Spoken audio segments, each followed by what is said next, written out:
नमस्कार किसान भाइयों, कृषि ज्ञान यात्रा में आपका स्वागत है।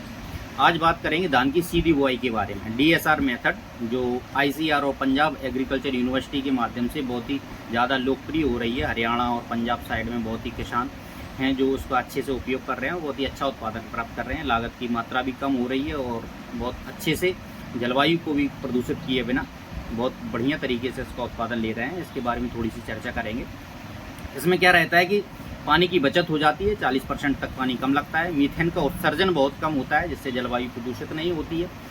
नर्सरी की आवश्यकता नहीं है, रोपाई नहीं करनी है और पानी की बहुत कम आवश्यकता रहती है, पानी की बचत हो जाती है। मजदूरी भी बहुत कम लगती है, सिंचाई की लागत कम हो जाती है और एक प्रकार से कहें तो कम लागत में कम पानी में बहुत ही अच्छी तरह से धान का उत्पादन प्राप्त कर सकते हैं। बस कुछ चीज़ों का इसमें ध्यान रखना पड़ता है, इसके लिए चर्चा कर रहे हैं कि इसमें एक तो विशेष ध्यान दें कि खेत लेवलिंग करवा लें, लेजर लेवलिंग करवाना अनिवार्य है।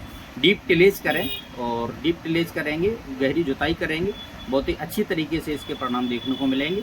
इसके अलावा खरपतवारों का प्रभावी नियंत्रण करें। बुआई के समय में ही प्री इमर्जेंस हर्बिसाइड का उपयोग करें। पेंडामेथिलिन का 1200-1300 ml 1 एकड़ के लिए स्प्रे कर दें, बहुत ही अच्छे रिजल्ट मिलेंगे। 25 से 30 दिन तक इसका रिजल्ट रहता है, बहुत बढ़िया रहता है। डीएसआर मेथड से धान की अगर सीधी बुआई करेंगे तो किसानों के लिए लाभदायक भी होगी और वायुमंडल के लिए, जमीन के लिए, जल संरक्षण के लिए बहुत ही आवश्यक है। इसमें क्या करें, धान लगाने में समय और पैसा दोनों की ही बचत होती है।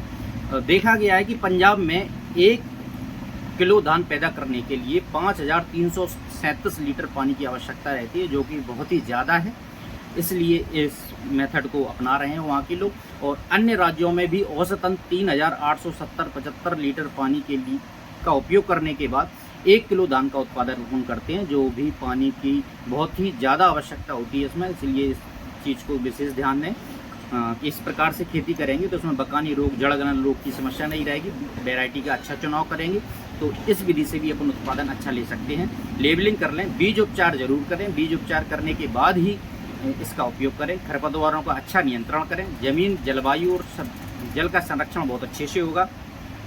इसके अलावा अगर 20 से 25 दिन में कोई खरपतवार आते भी हैं तो नॉमिनी गोल्ड का स्प्रे कर सकते हैं।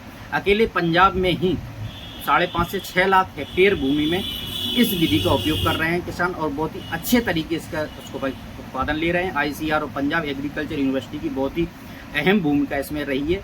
पंजाब की कई जिले, मुक्तसर है, बठिंडा है, लुधियाना है, फरीदकोट है, संगरूर है, इस प्रकार जालंधर, होशियारपुर और रोपड़ या पटियाला जिलों में बहुत ही अच्छी तरीके से खेती हो रही है। आप भी प्रयास करें। धन्यवाद किसान भाइयों।